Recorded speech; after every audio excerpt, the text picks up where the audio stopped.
Come on, you apes! You want to live forever!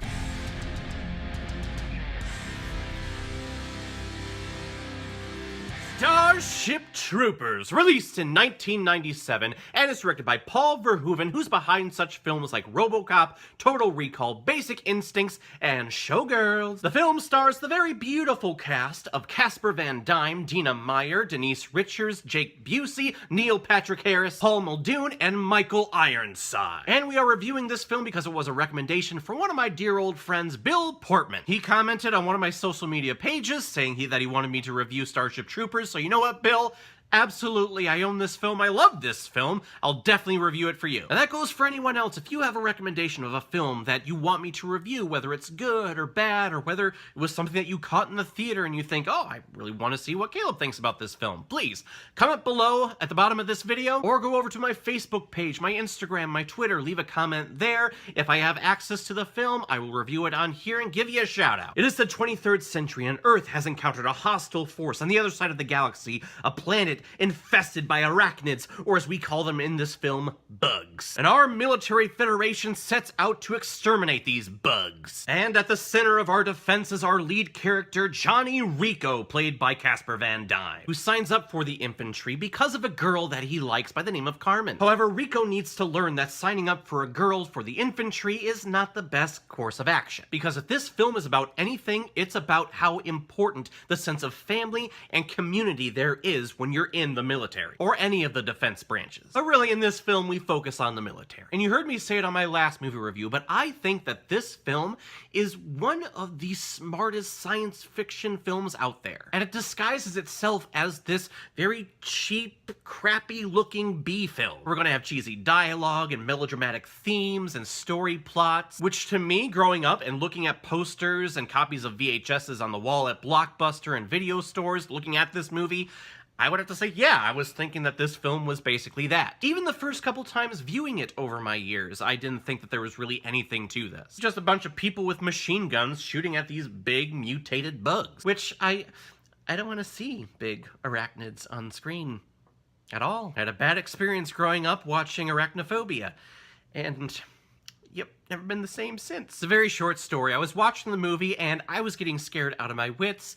Big CGI, gigantic spiders that kill you upon first bite. Yeah, I'm done. I'm gonna go to bed. So I'm laying in bed, I believe I was like 6 or 7, and my dad thinks it's funny to take our little butterfly puppet that he had and do this to me when I was in bed. And ever since then, spiders, nope, can't do it, ain't gonna do it. So yeah, when it comes to this movie, I am pro-humans. But this film is really more about the action that this film has. This is a propaganda piece. This is about militarization. This is a recruitment film, basically. It teaches you brotherhood. It teaches you to be part of this militaristic family. And it teaches you that if you are going to sign up for the military here in real life, that you better be doing it for the right reason. Because unfortunately, Rico in this film, no, he does it because of a girl. Which, you know, it's definitely okay to be in love with someone and try to be or do whatever they are doing at the same time. It makes the relationship a little bit easier. But when you're going into something that's supposed to affect you at your core, like the military or any of our armed forces, you have to be in there for yourself. Because if you're doing it and you deep down really don't want to be there, it's definitely not for you. And you'll probably be ousted right away. And really that goes for anything that you do in life. Whatever your profession, whatever your career is, do it because you want to do it, not because you're doing it for someone else. It's what's going to make you the most happy. But on top of showing you this militaristic world, this film also tears down gender stereotypes. My favorite scene in this film is, as pervy as it sounds, it's the shower scene. And of course, seeing this in my teenage years, I really liked this scene because there was a lot of naked people in here. But me, a little bit older, I love this scene because they're treating each other as equals. They aren't separating the showers between the men and the women. This is a unisex shower. There's no such thing as, oh, you're a woman or you have a vagina, you gotta go in that room, or you identify yourself as a man, you have to go in this room. No, you're all part of the infantry. You can all shower together. And I think that's an absolutely beautiful sentiment because they're not making any of those sexy, creepy, googling eyes in this scene. They're not body shaming. They're not checking each other out. They're all just taking a shower, which is something so small and minute, but it's I absolutely love this scene for that. And that's the great thing about science fiction pieces. What science fiction does is it takes what's happening in our world today and it turns it on its side and puts it in a scientific lens. Star Trek back in the 60s did a lot of social commentary on civil rights. Star Wars, when it was originally released, had a lot of impact from the Vietnam War. And this film is very pro-military and it shows us kind of how the world would look like in a totalitarian government. Shoot first, ask questions later. Kinda something that we're living a little bit with right now. I do have to say though that this film didn't really tackle like race relationships in this film. I think there were only like 2 or 3 black people here. Everyone else was white. And everyone spoke English. Even if you lived down in Buenos Aires. I will admit that part took me out of it. With the whitewashing aside though, I really do like this cast. In particular, Casper Van Dien, who I think is a really cool stand-up dude. And he has the squarest of jaws. Look at that thing. Very cool dude. He's been on several YouTube shows and podcasts, willingly, lovingly talking about this film, which I always think is a really cool thing for actors to do. Dina Meyer is someone that I really like whenever I see her pop up in any film. Really, I mainly know her from this film and then the Saw franchise. I believe I saw her in Dragonheart, but I hadn't seen that in decades. Neil Patrick Harris is here as a psychic SS lieutenant. Michael Ironside shows up, who, whenever he's on screen, you just have to do a fist bump, because whatever he is doing, I'm just like, fuck yeah. Jake Busey, who has the same teeth as his father, is here, and yep. And then Denise Richards is here, which I have to say, that was the biggest stretch for me in this film. Because apparently she is the best pilot in the entire Federation. Nope, not buying it. And I believe she was also a nuclear scientist in one of those Bond movies. Pretty sure she said nuclear. She's got a little George W. in her. But she plays Carmen. She's the girl that Johnny Rico signs up for the military for. And I'm just like, no, dude, you can do so much better than her. Go after Dina Meyer. But first off, Rico, join the military because you want to join the military. And I've heard stories that there are military bases where if someone is coming in from the outside world, they show them this film to get them in the mindset of what they're looking for in their soldiers. It teaches discipline. It teaches how to be a leader. It teaches how to be a follower in the military. Very pro-violence and very pro-military. And on top of that, because of all the layers that this film has, disguising itself as a B movie, it's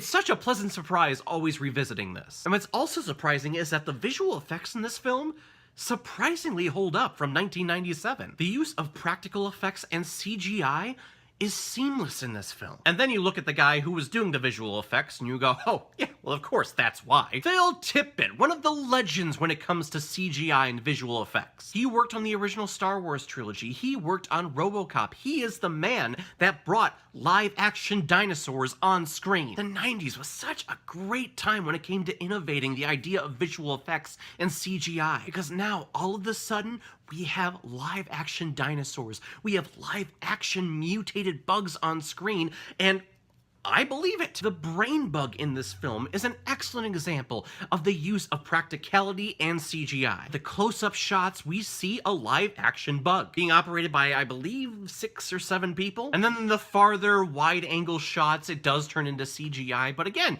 it's seamless. This film is just such a huge surprise every time I see it. When the film came out, of course, it really got a lot of negative reviews, especially in this country, because I didn't think that we were getting it. But now, after September 11th, in this country, we kind of live in that militaristic world, that idea, and a film like this, you start to see the propaganda and the pro-militarization of this film, or what it's preaching. And I think it's so intelligent. This film may really stand the test of time. So guys, in the end, Starship Troopers is, again, a surprise. I'm surprised at how surprising this film is every time I see it. Casper Van Dien is the standout of this film. I love his performance. I definitely get behind him with everything that he's doing. And I recommend that if you've never seen this before, if you haven't seen it since 1997, or if it's been a couple of decades, please give it a watch. I think you're going to be surprised. Because I want you to try not to view this film as a stupid B-movie shoot-'em-up film. Look at it as political propaganda. I really think that if you give this film another shot, if you haven't seen it in a while, that you may be pleasantly surprised. As I was, thank you very much, Bill Portman, for suggesting it, because I'm gonna give Starship Troopers 4 out of 5 Blu-rays. It's good. It's good.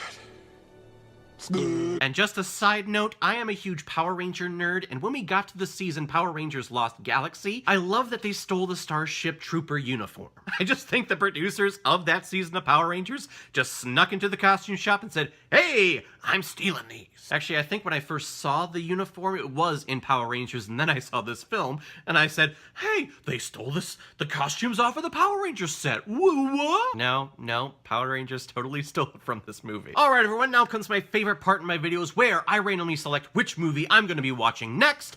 Let's take a look.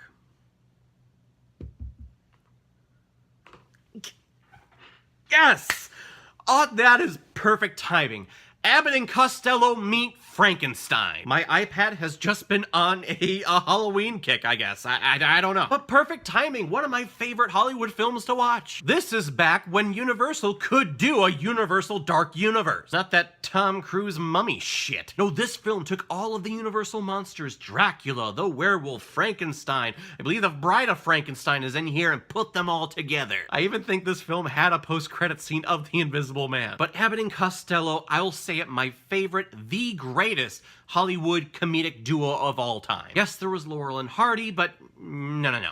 Abbott and Costello, they took the cake. They come from that vaudeville, burlesque background, and they brought those sensibilities to the Hollywood film stage. And I remember seeing this film so many times as a kid. We got it in a 4-pack of VHSs. There was this one, there was Jekyll and Hyde, The Invisible Man, and then The Mummy, I think. But this one was by far the best out of there. I haven't seen it in so long, and I'm so happy to check it out next time. So everyone, have you seen Starship Troopers? What did you think about it? Or if you've never seen it before and you stumbled across it because of this video, please comment below, let me know what you thought about it. And when you're done commenting, please like and subscribe to my channel so you know the next time I post my next movie review. And once again, if you have a recommendation of a film you want me to review, please comment below, or go to my Facebook page, my Instagram, or my Twitter. Leave your comment there. If I have access to it, I'll review it and give you a shout out here on the channel. So everyone, I will see you next time with Abbott and Costello meet Frankenstein.